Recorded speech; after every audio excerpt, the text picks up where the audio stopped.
Break the Board Sports. It's your boy RJ Cash Cole. Click that like, hit subscribe. Great Tuesday for us. We end up 3-1 getting across the finish line. Took some heroics, but you know what? I've been beat so many bad beats over the course of a baseball season. It's such a long season.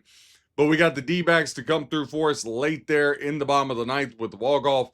And then we were able to get home. The Cleveland Guardians down 5-0. At one point, you could have got the Guardians plus 3,000 there. Wish I had put it back on, but I had enough on them in the start. They wheel back, get the win for us in 10, 8-6. Moves our season total now for the Major League Baseball season up 63.72 units. Been a great baseball season. A lot of rough patches there. Again, it's a long grind, dog days of summer, but now football's approaching. Catch out our show we had yesterday. We put out with TCU, North Carolina. Let's hop into the baseball slate here. And the first game on the board here, early baseball, we got the Tampa Bay Rays at the Detroit Tigers in this one.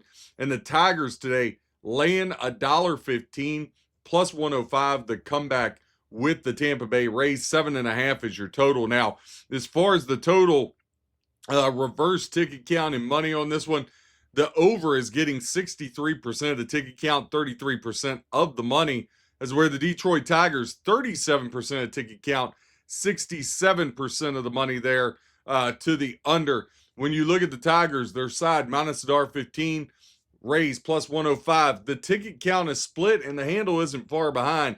58% going to the Tigers, 42% to the Tampa Bay Rays. Yesterday, Tigers got the win 4-1.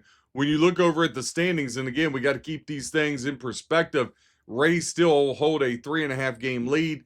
Tigers 7 back in the Central, but just 4.5 out of a wild card here. Tigers finally get a win to stop their losing streak. They're just 2-8 over their last 10. The Rays 4-6.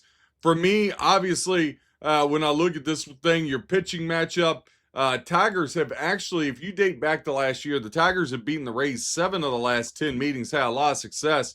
Now, Freddie Peralta gets the call for the Rays, and Peralta, the change of scenery going from the Mets to the Rays really hasn't helped him. In his last 5 starts, 2-2 with a 6.75 ERA. He faced the Tigers once this year. That was back in May when he was with the Mets. 6 innings, 7 hits allowed, 2 earned runs, struck out 7. So he looked good there. But Troy Milton on the other side for the Tigers has been incredible.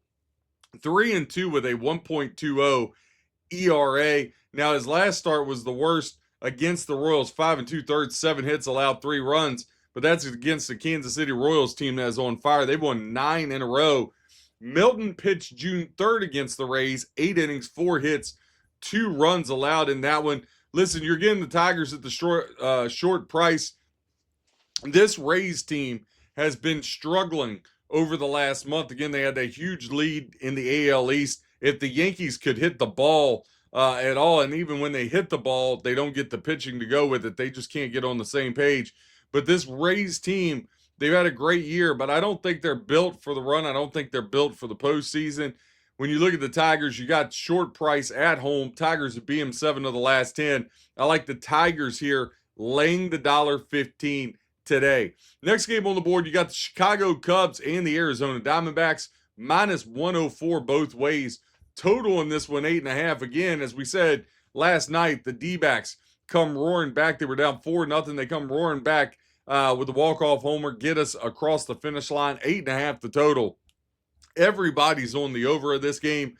66% of the ticket count, 90% of the handle. Looking to go over the 8.5. 34% of ticket count, 10% of the handle. Leaning towards the under in this game. Now, when you look at the side, a lot of Cubs love. Ticket count relatively close. Cubs 59%, D-backs 41%.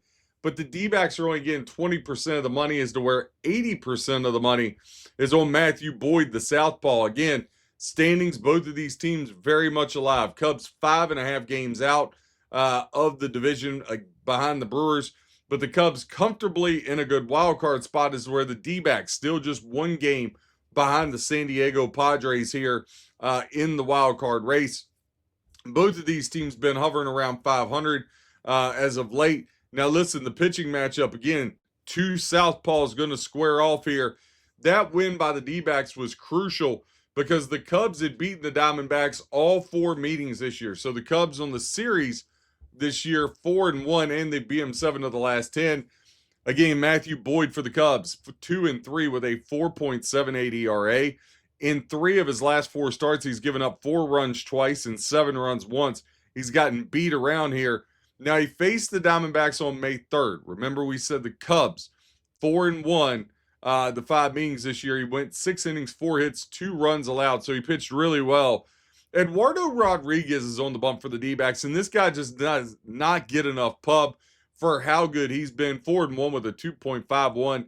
His last time out threw a shutout against Cincinnati, but hey, who doesn't shut him out? When you look at him, the 4-1 with a 2.51, he's just been really solid all year long, has Eduardo Rodriguez. Now, listen, the Cubs, after dropping that game last night, stopped an 8-game winning streak they had against NL West opponents. The Diamondbacks have won 4 of their last 5 games at home. Cubs, 5-1, their last 6 on the road. 5-1, their last 6 on the road. They've been a very good road team here this season. When I look at this, I know it's a tough game to kind of wrap your arms around. Rodriguez, 2 career starts against the Cubs, 3.18 ERA. Alex Bregman, this year, 9 for 27, 3 homers, and 8 RBIs versus Matthew Boyd over his career. Boyd 4-0 with a 1.93 ERA in his 7 starts. Before he came on the DL, coming back, he's really struggled. 4 career starts. If you look at a bigger body of work, Boyd, 4 career starts against the D-backs, 1-2 with a 4.09. Listen, I'm backing Eduardo Rodriguez today in the D-backs. I think that's the way you got to lean in this one. I think he's the better, been pitching a whole lot better than Boyd, obviously. Both of these teams need the game. I would not touch the total in this one. I lean under because we've had the over yesterday. But listen, both of these teams are just erratic. They cannot score. They can score a ton. But I like Rodriguez. You're getting minus 104. I think that's really good value. Again, click that like, hit subscribe. Next game on the board, become a member here on YouTube. Entry-level capper, 1 play a day, make money, 2 or more. Cleveland Guardians laying $1.34 on the road. Again, we had them last night. They wheeled back for the big win for us. Plus 124, the comeback on the Los Angeles Angels. 8.5 is where the total sets for this thing. Now, 78% ticket count, 88% of the handles with the Guardians, 22% ticket count, 12% of the handle with the Angels. 8.5 the total, 64% of the money heading towards the over in this one. Now, southpaw Joey Cantillo, he's going to get the call for the Guardians. He's been really good. I don't get this line. I mean, maybe they're baiting you, but I'll take the bait. You're only getting the Guardians laying $1.34. The Angels stink, one of the worst teams in baseball. In rolls Joey Cantillo, 3-2 with a 2.18 ERA. In his last 3 starts, he's only given up a run in all of them. He faced the Angels back May 11th. 6 innings, 5 hits, did not allow a run. Grayson Rodriguez on the other side, he's been better as of late. 1-4 with a 3.33 ERA is his numbers. But the Guardians have beaten the Angels 7 straight games. The Guardians are on a 6-game winning streak. The Angels, they've lost 3 in a row. They've lost 6 of their last 9. They're just not a very good baseball team. When you look here too, Guardians, 6 straight wins as a favorite, 5 straight wins as a road favorite, 6 straight wins on the road versus a team with a losing record. They've just been playing really good baseball. Now listen, the Guardians, yesterday, obviously the total went over, but they've hit the under 32 of their last 50 road games. So 32 in 18 on the road. The Angels, they've hit the under in 16 of their last 21 overall. Again, the total for this one setting at 8.5. I lean under with that. I think that's a good way to look at it. If you're doing any kind of parlays today, I would do alt under, maybe get under 10.5 or so. I don't think you're going to see the explosion that you saw yesterday, but I am back in the Guardians. I just like the spot with them. I feel like really good value. You're getting them at a really short price here. Next game on the board, you got the Philadelphia Phillies at the Seattle Mariners. Mariners got the 4-1 win yesterday. We talked about the under there. Mariners plus $1.16 with Brandon Wu. Jesus Luzardo laying $1.26 on the road. Now the total for this one setting at 7. 65% of the ticket count, equaling 41% of the handle looking to go over the 7. 35% ticket count, 59% of the handle looking to go under 7. When you look at the side, the Phillies, 71% of ticket count, 69% of the money. Everybody loving the Phils. 29% of ticket count, 31% of the money is on the Mariners. Now, the Mariners have taken back-to-back games here. Roughed up Wheeler, got past Aaron Nola. Phillies now have lost back-to-back games after winning 9 in a row themselves. Mariners 2.5 games out of the the AL West. The Phillies 4.5 games back of the Atlanta Braves. So again, both of these teams got a lot of skin in the game, a lot of juice here. Again, the pitching matchup, we talked about the two southpaws. Mariners so far in this series have outscored the Phillies 13-3. They've really gotten on top of them here. Yesterday, again, the win, 4-1. Now, Jesus Luzardo, the all-star for the Phillies, 11-5 with a 3.35 ERA. Wu, 9-8 with a 4.10 on the season. Now, Wu is 7-0 with a 1.96 ERA at home this season. Okay? So you got to put that in perspective. He's been getting bombed on the road, but has been very good at home. When I got a guy 7-0 with a 1.96 ERA at home, I got to look at it. Overall, 2-3 with a 3.86 over his last 5 starts. When I look at this, he faced the Phillies. It's been 2 years ago, different team, but 7 innings, 5 hits, no runs allowed, 6 strikeouts. Listen, Luzardo's an all-star. Wu missed his last start, had some tightness in that shoulder. I know a lot of people are going to hop on the Phillies to avoid the sweep, laying only $1.26, but I like Wu here. Again, I got a guy 7-0 with a 1.96 at home. Haven't got to the window yet. I want to be fully transparent about that.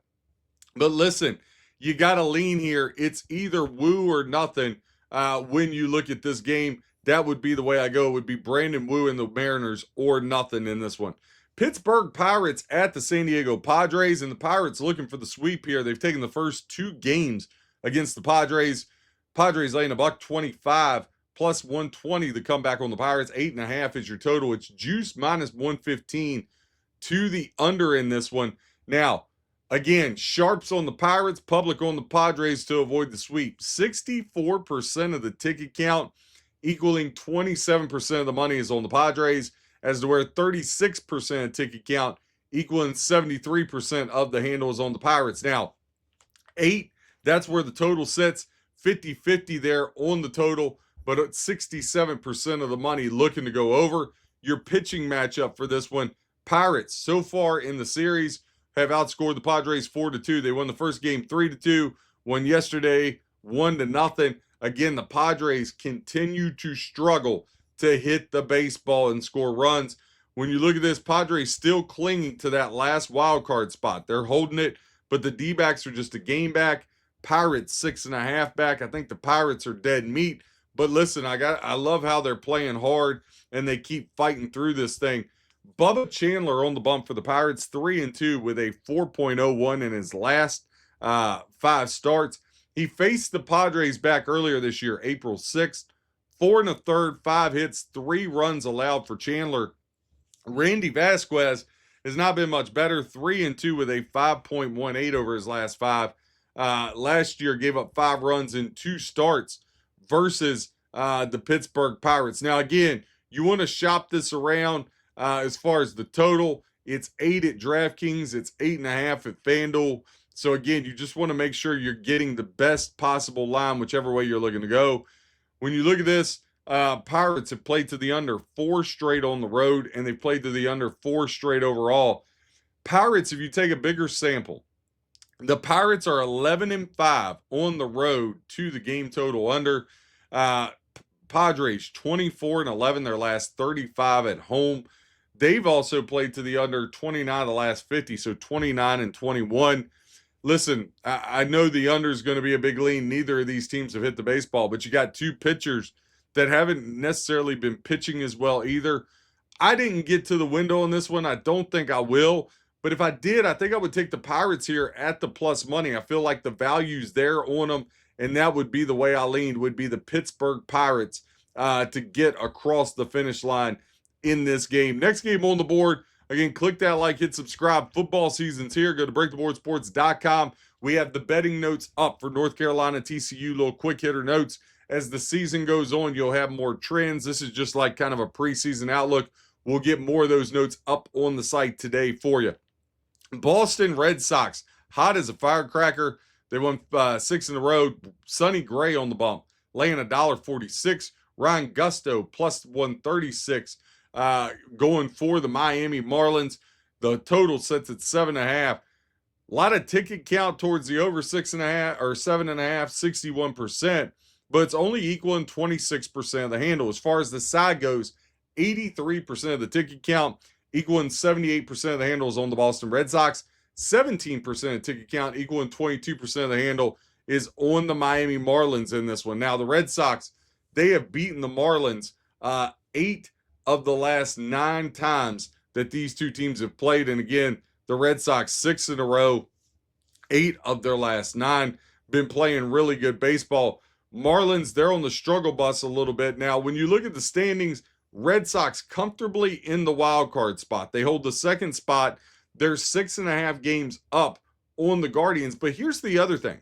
The Red Sox are only a game and a half back of the Yankees for that top wild card spot, which is so important. And they're only 5 out of the AL East. The Red Sox left for dead. Everybody thought they were done. This team could end up winning the division with a little bit of luck and staying hot. Now, Sonny Gray, listen, I know a lot of people have talked the Cam Schittler talk.